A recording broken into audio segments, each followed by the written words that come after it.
Hello YouTube, my name is Surviving History, and today we're in Evansville, Indiana, a legendary American city in the chapters of World War II, to talk about a ship that I consider to be an untold legend, LST-325. In World War II, countless war machines were built, and out of those built, only a handful were chosen by fate to become legends. But what about those who deserved the title though never received it? What happened to them? Welcome all to this video.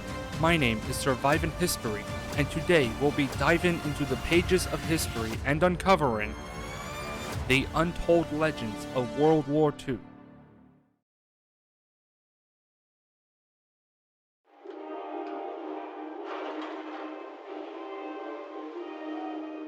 Before we get started, let's talk about what an LST is. An LST ship, or land and ship tank, is a type of transport vessel developed by the US Navy in World War II.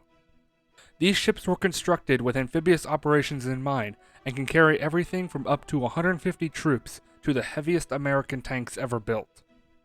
The first ship, USS LST-1, was laid down on June 10, 1942 at Naval Corporation, Naval Island, Pennsylvania, with 1,050 other LSTs following suit throughout World War II.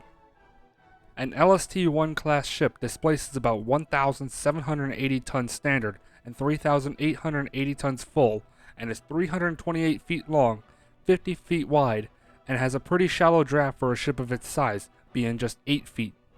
The LST-1s have no armor, but are protected by a plethora of anti-aircraft guns. These include 40mm Bofors in both twin and single mounts, 20mm Oerlikon guns, or even a 3-inch deck gun as seen on the LST-325 located in Michigan.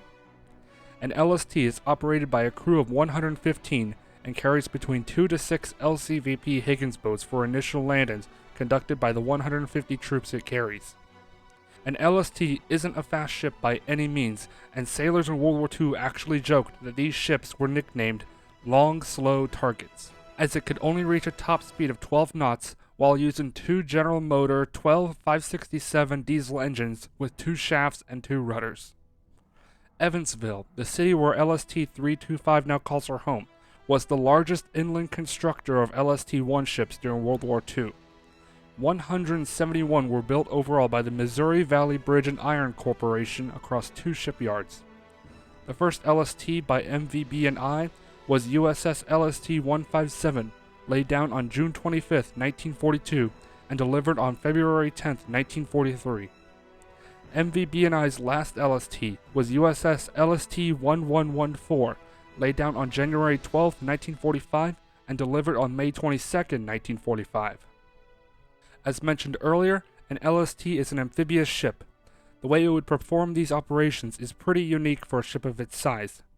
After deploying its troops in LCVPs and a beachhead is secured, an LST will sail itself up onto the shore using its very flat keel and unload its cargo.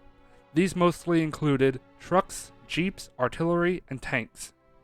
Once an LST is finished unloading its cargo and ready to return to a friendly shore to resupply, it will sometimes take on captured enemy gear, vehicles, or even troops to transport.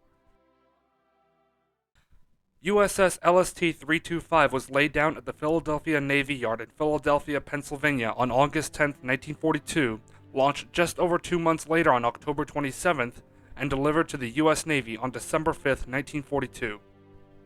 She was later commissioned into the Navy on February 1, 1943, with a shakedown cruise in and around Norfolk commencing later that month.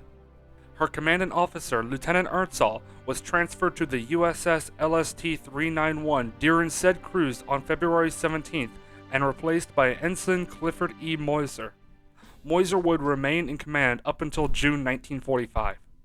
Following completion of her shakedown cruise, USS LST-325 sailed north to New York, where she departed for Algeria on March 19, 1943, with a brief stop in Bermuda on the way. USS LST-325 began her service overseas in Oran, Algeria, arriving on April 13, 1943. For the following 3 months up to late June, her crew would make runs and train amphibious operations in Arzu and Mostaganem, Algeria. Later on June 28, 1943, LST-325 arrived in La Goulette, Tunisia to prepare for the upcoming invasion of Sicily. also known as Operation Husky. On July 10, 1943, USS LST-325, along with Cool Force, departed La Goulette bound for the Bay of Gila. There she remained until the next day, July 12th, when she unloaded men and equipment of the 1st Armored Division Old Ironsides onto LCTs, also known as landing craft tanks. Between then and August 17, 1943, USS LST-325 completed 6 trips to Sicily, bringing back Italian prisoners of war in 2 of them.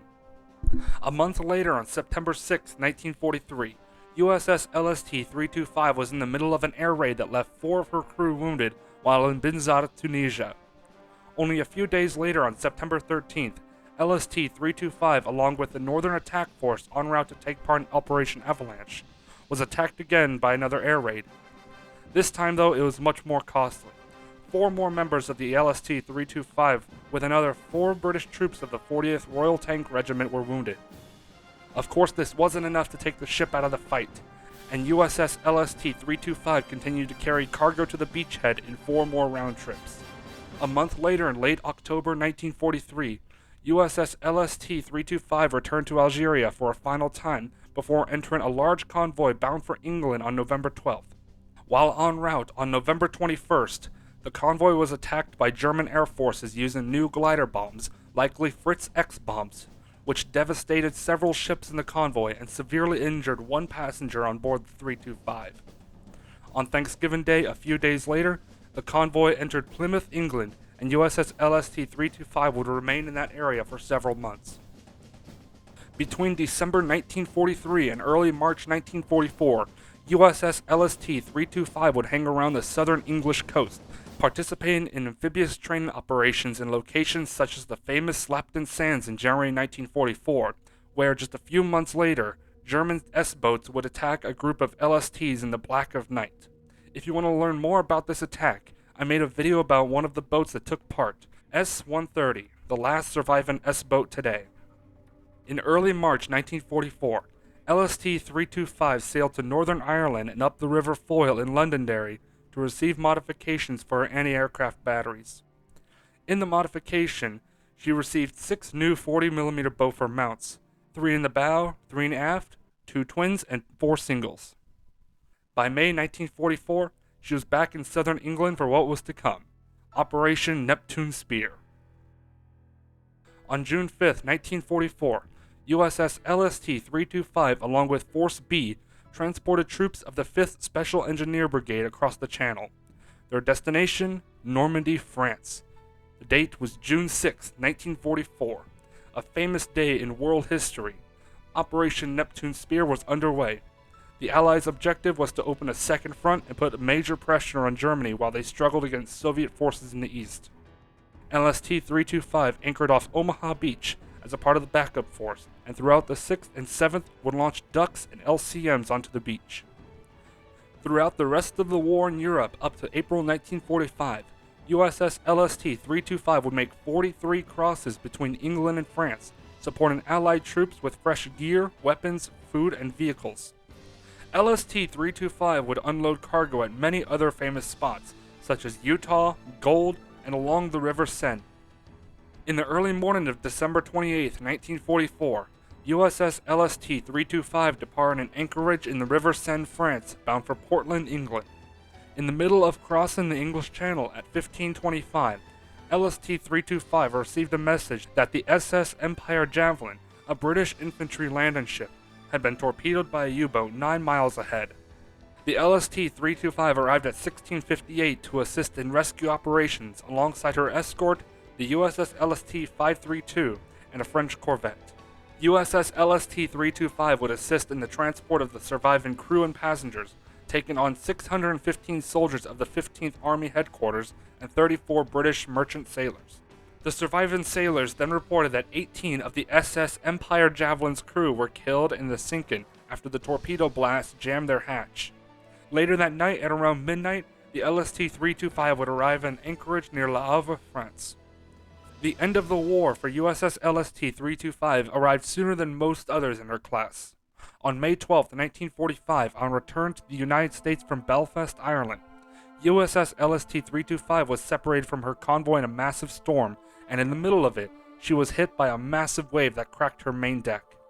Luckily, her brave and experienced crew was able to save the ship by, quote, welding steel plates across the damaged hull. The LST-325 would later pull into Norfolk, Virginia on May 31st, then move on to New Orleans, Louisiana in June, where damage from the storm was repaired. During her time in New Orleans, the LST-325 was equipped with Brody, a system used for launching and retrieving light observation aircraft from an LST. Following a shakedown cruise in August 1945, she was scheduled to sail to the Pacific on August 16th. But the day before USS LST-325 was to set sail, Japan announced their surrender to the United States, beginning the process to end World War II, a devastating conflict that had taken tens of millions of lives. Following the end of World War II, USS LST-325 set sail to Panama in late September, then back to Green Cove Springs, Florida, where she was decommissioned on July 2, 1946. The LST-325 was then reactivated 5 years later in 1951 and instated into the Military Sea Transport Service for Arctic operations. One such operation she took place in was in the support of North Atlantic construction, also known as Operation SUNAC, between 1951 and 1952. During these operations, radar outposts were constructed on the eastern coast of Greenland and Canada. For the next decade, in 1962, USS LST would be retired again and placed into the National Defense Reserve Fleet. 2 years later, in May 1964, USS LST-325 was transferred into the Hellenic Navy and renamed as HS Syros. She would continue service in said Navy for the next 35 years, partaking in naval exercises where she'd load off troops and equipment onto shore, even tanks modern for the time like M48A5 main battle tanks. She was then retired for the third time in December 1999.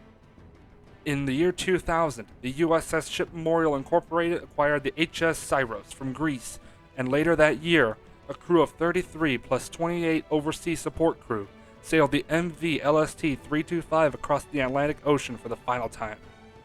On November 14, 2000, LST-325 departed Crete, Greece, bound for Mobile, Alabama. Later on November 30th, LST-325 arrived in Gibraltar and departed the next month on December 12th.